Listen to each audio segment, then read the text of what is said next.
June 12, 2025ರಂದು air ಇಂಡಿಯಾದ flight AI-171 ಗುಜರಾತ್ನ Ahmedabad international ಏರ್ಪೋರ್ಟಿಂದ London ನಗರದ ಗತ್ವಿಕ್ ಏರ್ಪೋರ್ಟ್ಗೆ ಪ್ರಯಾಣಿಸುತ್ತಿದ್ದು, ಇದು ಟೇಕಾಫ್ ಆದ 30 ಸೆಕೆಂಡುಗಳಲ್ಲಿಯೇ ಅಹಮದಾಬಾದ್ ಇಂಟರ್ನ್ಯಾಷನಲ್ ಏರ್ಪೋರ್ಟಿಂದ 1.5 ಕಿಲೋಮೀಟರ್ ದೂರದಲ್ಲಿರುವ ಬೇಜೆ ಮೆಡಿಕಲ್ ಕಾಲೇಜ್ಗೆ ಹೋಗಿ ಕ್ರ್ಯಾಶ್ ಆಗಿರುತ್ತದೆ. ಇದರಲ್ಲಿ ಒಟ್ಟು 242 ಜನ ಪ್ರಯಾಣಿಕರಿರುತ್ತಾರೆ.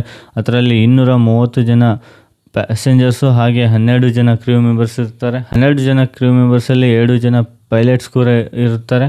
230 ಜನರಲ್ಲಿ 169 ಜನ ಇಂಡಿಯನ್ ಪೀಪಲ್, ಹಾಗೆ 53 ಜನ ಬ್ರಿಟಿಷ್ ಪೀಪಲ್, 7 ಜನ ಪೋರ್ಚುಗಲ್, ಹಾಗೆ ಒಬ್ಬ ಕೆನಡಿಯನ್ ಇರುತ್ತಾನೆ. ನಂತರ ಇದರಲ್ಲಿ ಒಬ್ಬ ಮಾತ್ರ 242 ಜನರಲ್ಲಿ 241 ಜನ ಸುಟ್ಟು ಬೂದಿಯಾಗಿ ವಿಶ್ವಾಸ್ ಕುಮಾರ್ ರಮೇಶ್ ಅಂತ ಒಬ್ಬ ಮಾತ್ರ ಬದುಕುಳಿದಿದ್ದಾನೆ. ಅವನು ಕೂತಿದ್ದು 11A. ಇದು ಎಮರ್ಜೆನ್ಸಿ ಡೋರ್ ಪಕ್ಕ ಇರುವುದರಿಂದ ಅದರಿಂದ ಇವನು ಪಾರಾಗಿರುವುದು ಕಂಡುಬರುತ್ತದೆ. ಹಾಗೆ ಗುಜರಾತಿನ ex-CM ಆದಂತಹ ವಿಜಯ್ ರೂಪಾನಿಯವರು ಕೂಡ ಇದೇ ಫ್ಲೈಟಲ್ಲಿ ಜೂನ್ 12, 2025ರಂದು ಲಂಡನ್ಗೆ ಹೊರಟಿದ್ದರು. ಆದರೆ ಅವರು ಇದೇ ವಿಮಾನ ಅಪಘಾತದಲ್ಲಿ ತೀರಿ ಹೋಗಿ ಅವರ ಬಾಡಿಯನ್ನು DNA ಮೂಲಕ ಪತ್ತೆ ಮಾಡಲಾಗಿದೆ. ಇದು ಟೇಕಪ್ ಆದ 30 ಸೆಕೆಂಡುಗಳಲ್ಲಿ ಪೈಲಟ್ಗೆ ಈ ಫ್ಲೈಟಲ್ಲಿ ಏನೋ ತೊಂದರೆ ಇದೆ ಎಂದು ಗೊತ್ತಾಗಿ ಅವನು ಏರ್ ಟ್ರಾಫಿಕ್ ಕಂಟ್ರೋಲ್ಗೆ ಮೇಡೆ ಅನ್ನುವ ಸಿಗ್ನಲನ್ನು ಕಳಿಸುತ್ತಾನೆ.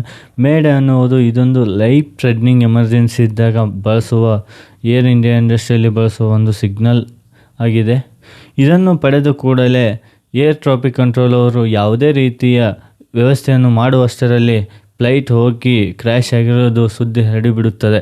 ಹಾಗೆ ಘಟನೆ ನಡೆದ ಕೆಲವು ಗಂಟೆಗಳ ನಂತರ ಮಾನ್ಯ ಗೃಹ ಸಚಿವರಾದಂತಹ ಅಮಿತ್ ಶಾ ಅವರು ಕೂಡ ಭೇಟಿ ನೀಡಿ ದುಃಖ ವ್ಯಕ್ತಪಡಿಸುತ್ತಾರೆ. ಹಾಗೆ ಮೋದಿಜಿಯವರು ಕೂಡ ಭೇಟಿ ನೀಡುತ್ತಾರೆ. ಈ ವಿಮಾನ ಅಪಘಾತಕ್ಕೆ ಕೆಲವೊಂದು ಕಾರಣಗಳನ್ನು ನಾವು ಹೇಳಬಹುದು.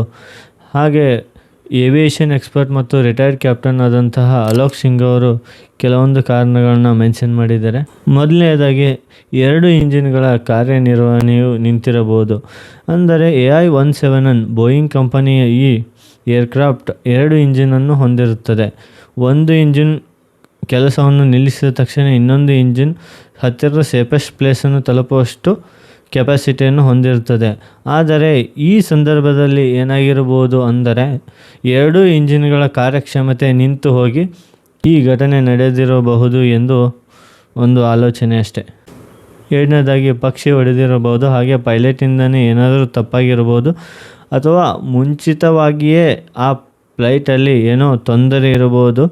ಇನ್ನೂ ಮುಂದುವರೆದು ನೋಡುವರಾದರೆ ತಂತ್ರಜ್ಞಾನ ದೋಷದಿಂದನೂ ಆಗಿರಬಹುದು ಎಂದು ಏವಿಯೇಷನ್ ಎಕ್ಸ್ಪರ್ಟ್ ಹಾಗೂ ರಿಟೈರ್ಡ್ ಕ್ಯಾಪ್ಟನ್ ಆದಂತಹ ಅಲೋಕ್ ಸಿಂಗ್ ಅವರು ಕೆಲವೊಂದು ಪ್ರೊಬ್ಯಾಬಿಲಿಟಿಯನ್ನು ತಿಳಿಸಿಕೊಟ್ಟಿದ್ದಾರೆ. ಈ ಘೋರ ದುರಂತವನ್ನು black day in aviation industry ಎಂದು ಕೂಡ ಕರೆಯಲಾಗುತ್ತದೆ. ಇನ್ನು ಈ ಏರ್ಕ್ರಾಫ್ಟ್ ಬಗ್ಗೆ ನೋಡುವುದಾದರೆ ಇದು ಬೋಯಿಂಗ್ ಕಂಪನಿಯಿಂದ ತಯಾರಿಸಲ್ಪಟ್ಟ ಏರ್ಕ್ರಾಫ್ಟ್ ಆಗಿದೆ ಹಾಗೂ ಭಾರತದ ಏರ್ ಇಂಡಿಯಾದ ಅತ್ಯಂತ ಸೇಫೆಸ್ಟ್ ಏರ್ಕ್ರಾಫ್ಟ್ ಎಂದು ಕೂಡ ಕರೆಯಲಾಗುತ್ತದೆ.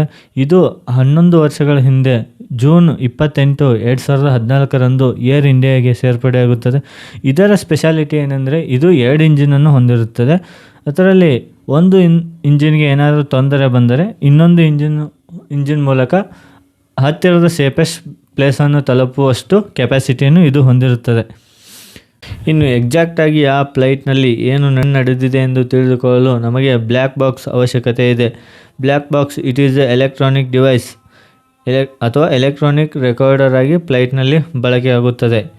ಇದು ಎಕ್ಸಾಕ್ಟಾಗಿ ಫ್ಲೈಟ್ ಟೇಕಪ್ ಆದಾಗಿನಿಂದ ಫ್ಲೈಟ್ ಲ್ಯಾಂಡ್ ಆಗುವವರೆಗೆ ಏರ್ ಟ್ರಾಫಿಕ್ ಕಂಟ್ರೋಲ್ ಮತ್ತು ಪೈಲಟ್ನ ಮಧ್ಯೆ ನಡೆದ ಕನ್ವರ್ಜೇಷನ್ ಎಲ್ಲವನ್ನು ಇದು ರೆಕಾರ್ಡ್ ಮಾಡಿರುತ್ತದೆ. ಇದು ಸಿಕ್ಕ ತಕ್ಷಣ ನಾವು ಎಕ್ಸಾಕ್ಟಾಗಿ ಹೇಳಬಹುದು ಆ ಫ್ಲೈಟ್ನಲ್ಲಿ ಏನು ನಡೆದಿರಬಹುದು, ಏನು ತೊಂದರೆ ಆಗಿರಬಹುದು ಎಂದು. ಇನ್ನು ಈ ಅಪಘಾತದಲ್ಲಿ ತೀರಿ ಹೋದ ಪ್ರತಿಯೊಬ್ಬರಿಗೂ ಟಾಟಾ ಸನ್ಸ್ ಗ್ರೂಪಿಂದ 1 ಕೋಟಿ ರೂಪಾಯಿ ಪರಿಹಾರವನ್ನು ನೀಡಿದ್ದಾರೆ. ಹಾಗೆ ಜುಲೈ 14, 2025ರಂದು ಏರ್ ಇಂಡಿಯಾದ CEO ಆದಂತಹ ಕ್ಯಾಂಬೆಲ್ ವಿಲ್ಸನ್ ಅವರು ಕೂಡ 25 ಲಕ್ಷ ಪರಿಹಾರವನ್ನು ನೀಡುವುದಾಗಿ ಅನೌನ್ಸ್ಮೆಂಟ್ ಮಾಡಿದ್ದಾರೆ. ಹಾಗೆ ಈ ರೀತಿಯ ಘಟನೆ ಇನ್ನು ಮುಂದೆ ಯಾರ ಜೀವನದಲ್ಲಿಯೂ ನಡೆಯದೇ ಇರಲಿ, ಇಂತಹ ಸಂದರ್ಭ ಮತ್ತೆ ಬಾರದೇ ಇರಲಿ ಎಂದು ಆ ದೇವರಲ್ಲಿ ಕೇಳಿಕೊಳ್ಳುತ್ತಾ ಈ ವಿಡಿಯೋವನ್ನು ಇಲ್ಲೇ ಮುಕ್ತಾಯಗೊಳಿಸುತ್ತಿದ್ದೇನೆ. ಈ ವಿಡಿಯೋ ಇಷ್ಟ ಆಗಿದ್ದಲ್ಲಿ ಲೈಕ್, ಶೇರ್ ಆ್ಯಂಡ್ ಸಬ್ಸ್ಕ್ರೈಬ್ ಮಾಡಿ. ಹಾಗೆ ಮುಂದಿನ ಇನ್ಫಾರ್ಮೇಷನ್ ವಿಡಿಯೋಗಳಿಗಾಗಿ ಬೆಲ್ ಬಟನನ್ನು ಒತ್ತಿ ಕಾಯ್ತಾ ಇರಿ.